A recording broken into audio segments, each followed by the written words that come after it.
You're listening to episode 2 of the Wheeler's Dog Podcast.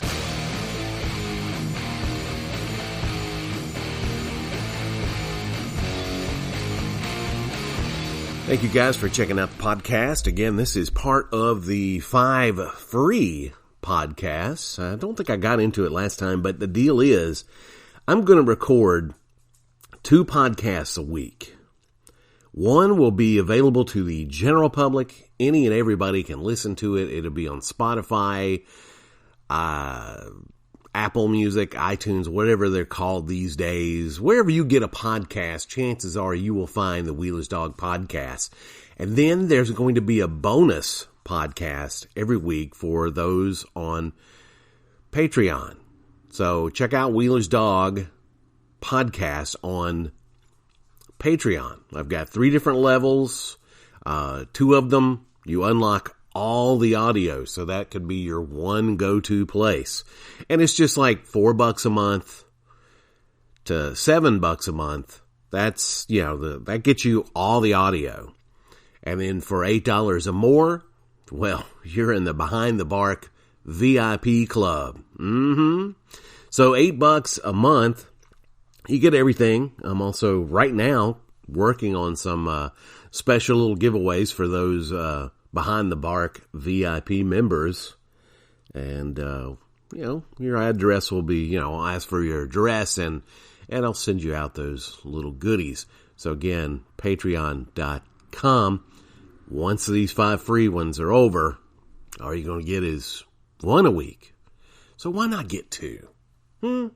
Help me support my efforts in doing these podcasts and the things that I do, because it's not cheap. I spent $50 on this microphone I'm talking into. I like it, by the way. It sounds great. It's a blue Snowball Ice. It does the job. Now, eventually I'm going to upgrade, but, just to get this podcast rolling, this is what I'm with. Thanks again for joining me here on Wheeler's Dog Podcast. And I just walked in from taking the dogs outside. Fed them breakfast. We're expecting snow today. Fed the dogs breakfast, and one of them just decided, hey, I want to go out. So I let them out. I stepped out there with them to watch them, see what they were doing. Because, if they do a number 2, they get treats, because that's fantastic. It's fantastic. That's my word for them to know that what they've done is fantastic. Because the mill here has kind of ruined Good Girl. She tells her good girl for everything, so I had to find a new word to let them know that they've been doing good things. So I use fantastic, and when they hear that, when they're in the yard, they come trotting because they know there's a treat going to follow those words. So I take them out, and the little one, the one that wanted out, she's walking around sniffing the entire yard, just looking for that perfect place to lay down her log. I don't quite understand it. I mean, what if humans did that sort of thing? What if we had to sniff around before we drop a deuce? Imagine that. Because everywhere you go, especially if it's a public bathroom, it doesn't really smell that good. No. We would get nothing done. And imagine the pain, because, we'd have to hold on to that deuce looking for that perfect spot. I just don't get it. And since we're on the subject of scat, and keep in mind, I like to keep this podcast clean. I like to keep the language clean because I wanted people to, if the kids are in the car, the kids are around, they're not going to hear anything shocking, and nobody's going to get uptight or upset. And some little kid's like, ooh, they said a bad word. And then, they're looking at you because you're listening to something with bad words. So that's why I kind of keep it clean. But since we're on the subject of scat, I heard about this app the other day. It's called the Poop Map app. Have you heard of this? I don't get it. Well, it turns out that Matthew, the youngest here, is on this poop app or Poop Map app.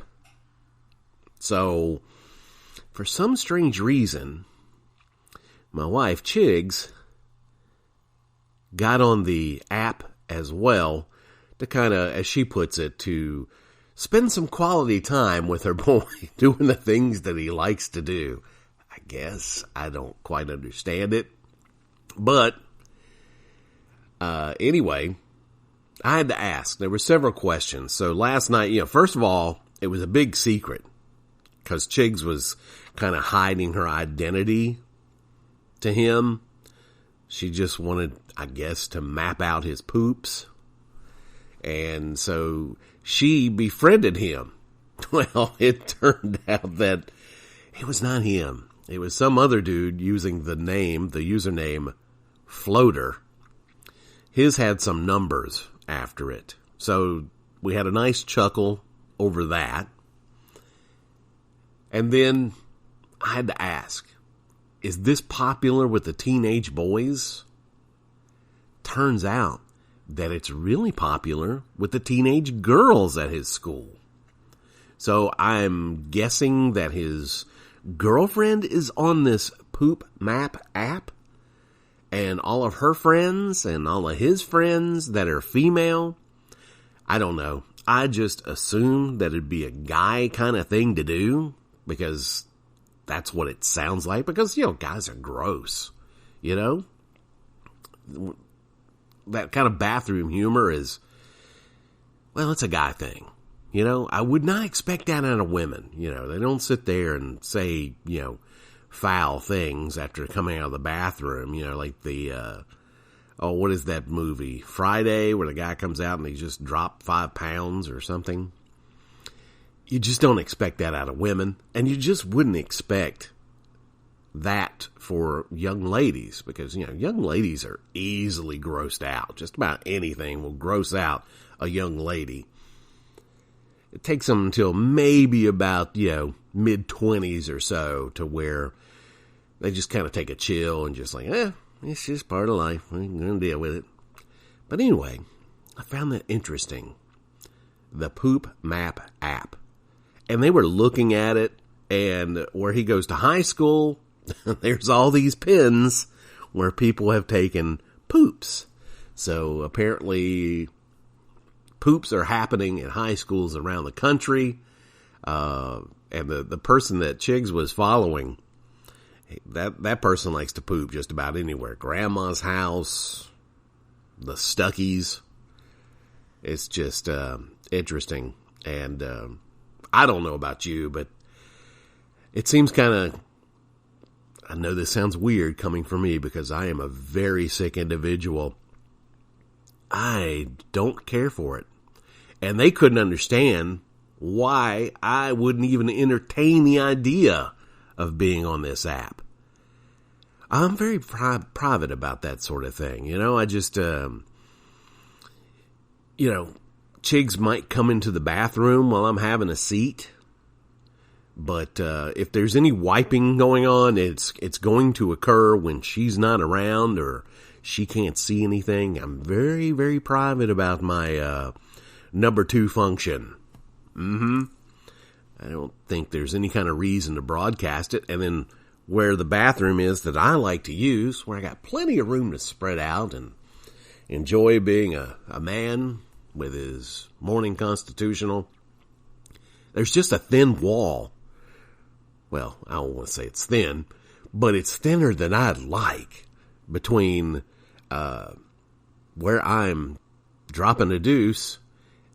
By the way, what is your favorite euphemism? Dropping a deuce, kids off at the pool, that sort of thing. But anyway, sometimes you make noise. The mill will be in there. No joke. Do not tell her. But no joke. It sounds like somebody is ripping a theater curtain. Just, I mean, it is some noise. For such a small woman, she can make a lot of noise with her butt trumpet, let me tell you. But for me, on the other side of that wall, when I get up and do my thing, Matthew is on the other side sleeping. And, that's something I just, I hate making the noise. If I'm at home, it's not a problem, not a big deal. But if I'm out in public and God forbid I got to use a public restroom, man, I wait until people are out of the room before I really start getting to business, I don't know. I find it embarrassing. I know that we all do it. I get it. But I just find it embarrassing. Even just passing gas around, other people can be a little difficult. Now, at the house, passing gas, it's a rite of passage, It's a family thing to do. We never hear the mill pass gas. I guess she saves it all to rip that theater curtain when she's in there using her poop map app. But, it's just something I don't like broadcasting, even complete strangers. But, oh well, maybe that's just me. But again, they just couldn't understand why I wouldn't be on board with such a thing. I don't get it. I don't want to know. But I will say this. When I was delivering off supplies, I used to basically run from Greensboro to Raleigh, Greensboro to Lexington, Thomasville, High Point, all through Greensboro, sometimes Denton, running off supplies, in a truck. And one of my favorite places to stretch out was in Thomasville. It was like an old high school, but it became like the Davidson County services, like everything that you can think of county services, DSS. I can't think of anything, but all the county services were there, located in this one building, and it was a converted high school. Well, I found a place because I had to go one time. I mean, that there was no time to sniff around the yard like our little dog Lucy. No, I had to go, and I came in the back way this time, and sure enough, there was the bathroom. And this particular end of the school, the building, it had different offices, but nobody was there. It was like appointment only and that sort of thing. Or maybe it was they were out on call doing things. I don't know, but nobody was really on this end of the building. So I slipped into that bathroom. There was 3 stalls, 4 urinals, and the entire time I was in there, no one ever came in. It was great. It was awesome. I could do my thing. I never heard anybody go through the hallways, outside that little door, because you could hear doors shutting and things like that. I never heard a peep out of anybody. It was awesome. It became my favorite place on the route. No joke. I know that sounds sad, but if I had to do something like that, that was the place I was going to do it.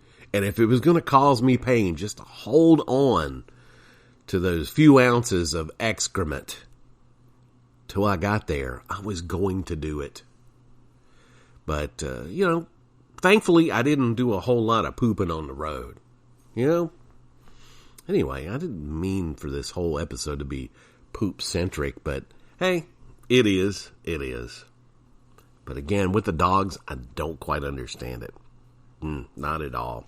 And this poop map app thing, if you've not heard of this, check it out. I mean, it might be interesting for you to map your poops.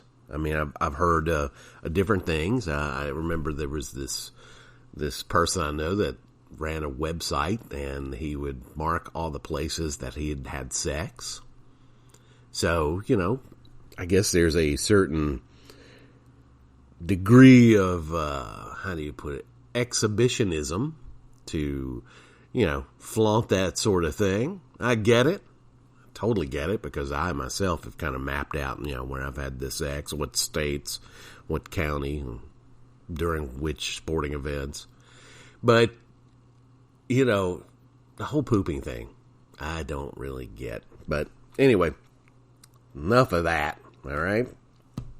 And one other thing I wanted to bring up, I'm sitting here checking off my list here, is the Mustang. We have a 1986 Mustang. My father-in-law gave it to us because, he gave it to us. I know that his grandsons enjoyed this Mustang. It was a convertible. It's red. Me and Jamie would drive around in it with the top down. It was a good time. Fun to drive. V6, not a V8, V6. But, that's not a complaint at all. So, of course, when Sam got to driving age, he started driving it a little bit, It catches the eye of females, and who wouldn't want to take a ride in it with Sam? So he would drive this thing occasionally, and then while he was driving it, the radiator gave out. So, not knowing anything about cars, I was no help whatsoever, and I couldn't get my uncle to work on it. He just lived right up the road. This was when we were living in King, and he just lived right up the road from us, and he's, ace mechanic, always has been, but he's sort of, retired out, and, certain things in his body have kind of given way, so he couldn't really work on it. So it just kind of sat in the garage there in our house in King. And we moved. I always mark it with this, not February, but May 17th, 2016 is when we moved here to the big house in Clemens. I only know that because I was here to meet the cable guy to have the cable installed because, it's not officially a home for me unless TV is involved. There's got to be TV on and you got to be able to see it. None of this over-the-air crap. It's either got to be cable or internet TV. I need it. So we left the Mustang up in King, and it's been up there ever since. We're talking close to 4 years later. Well, there's a reason why we never got to it. Never got it fixed. And it's because during the move, we somehow lost the keys to this Mustang. And, there's been a whole lot of finger pointing and different things like that. Personally, I think the wife had something to do with it because I had my stuff packed up and in the big house before the rest of the stuff came along. And so keep in mind, Jamie is a busy woman when she's working, so that has a lot to do with it. It's not completely her fault, but packing up stuff, it was done all kind of willy-nilly. So we still, believe it or not, have stuff that's packed away that we've not opened, we've not gotten to. And so we've not found the keys to that Mustang. And it's been a real pisser because, first of all, you need the title, and your name's got to be on the title before a locksmith will come out and cut you a new key. I've even been to Ford dealerships, and they said, we don't keep records of the keys once, they get a certain age. So that was no help. And it's not like one of these that have the fob and everything. I mean, it does, but it's not needed. Keys will work. And I think it's just one key for all. That includes, the trunk, the door, the ignition. Because Ford used to put out two different keys. There was kind of like a square one and kind of a round one. And you always had to have both of those on your key ring to get into the trunk and get into the car and start it up. But anyway, I found the spare key. What I was doing, I was looking around in the basement. I knew there was some things, jars that came from the other house in King that had like bundled up change. Well, we've started gambling here. It's been a long time since, Bate and Bobby and Jim and Randy and everybody has played poker for, just change. Nickels, dimes, quarters. Quarter is the highest limit they go. And so I've sort of gotten into this small gambling with those guys. And so I found these rolls of change downstairs and stuff from our move that just hadn't gotten placed anywhere. And it was like a round ceramic vase kind of thing, but it said, I think it says coins on the side. So coins kind of gathered there, and I was like, oh, okay, let me take a look in there. There were like 3 rolls of quarters, several rolls of dimes, all kinds of loose change, and I pick up some of the rolled coins, and there's this Ford key. You know, it's silver, and then it's got a black plastic cap, but it looked like it had been broken. Like the top little part that you actually put on a key ring where it, you know, kind of slips onto the key ring. That was broken off, and I was like, I wonder if this is the key to the Mustang. Well, immediately, the youngest, Matthew, took that key back up to King. I like to give our tenants notice when somebody's going to come up to the house, and I never got a hold of them, so they don't seem to mind. He just shows up at the door and asks if he can go to the garage and check it out, and they let him. So the key fit. Wow.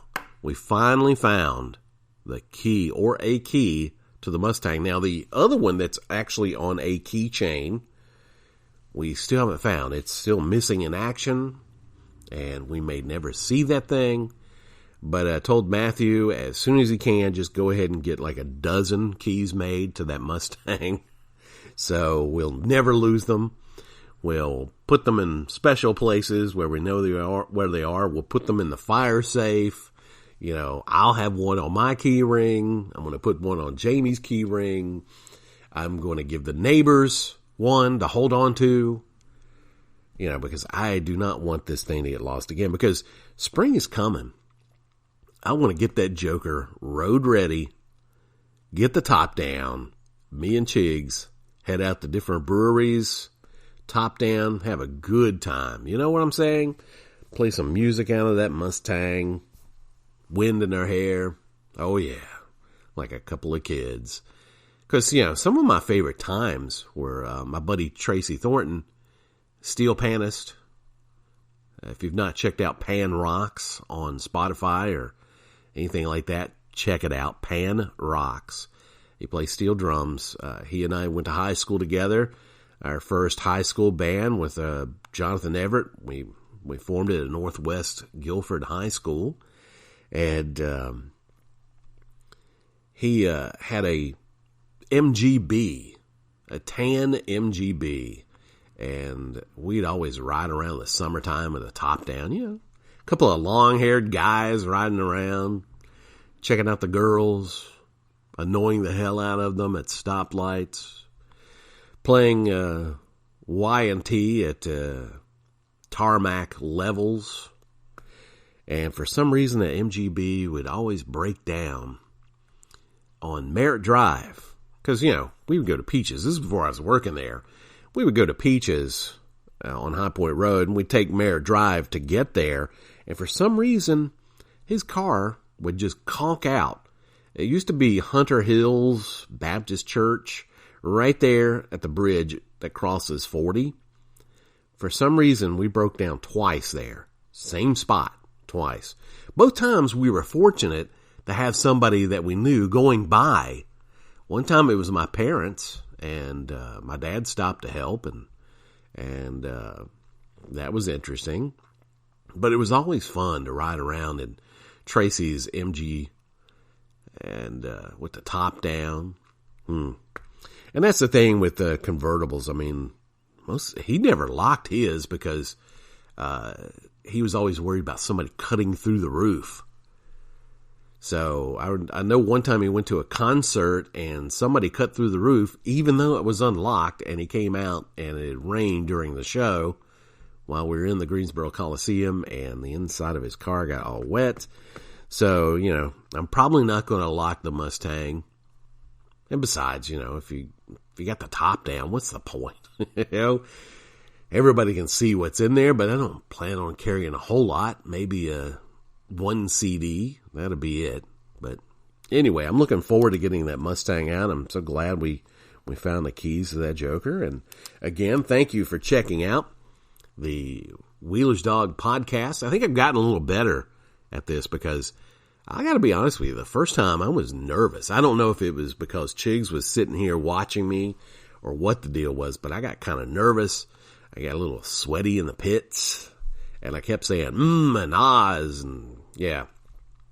For a guy that's been in radio off and on for 30-some years, that's pretty choky. So, I'm getting over that sort of thing. And I do appreciate you checking out the Wheeler's Dog podcast. Again, Patreon.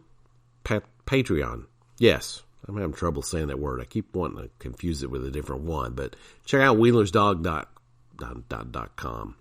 Well, that is my blog, wheelersdog.com. But on Patreon, check out Wheeler's Dog podcast. And again, there are 3 different levels.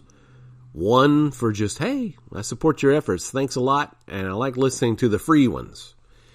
But for $4, you can unlock all the audio. And again, if you go $8 or more, that's the VIP area, Behind the Bark VIP. You get all kinds of added bonuses besides the podcast, because occasionally I will send you a little something as to show my appreciation. So again, check that out. And again, thanks for tuning in to the Wheeler's Dog podcast. I'm out of here.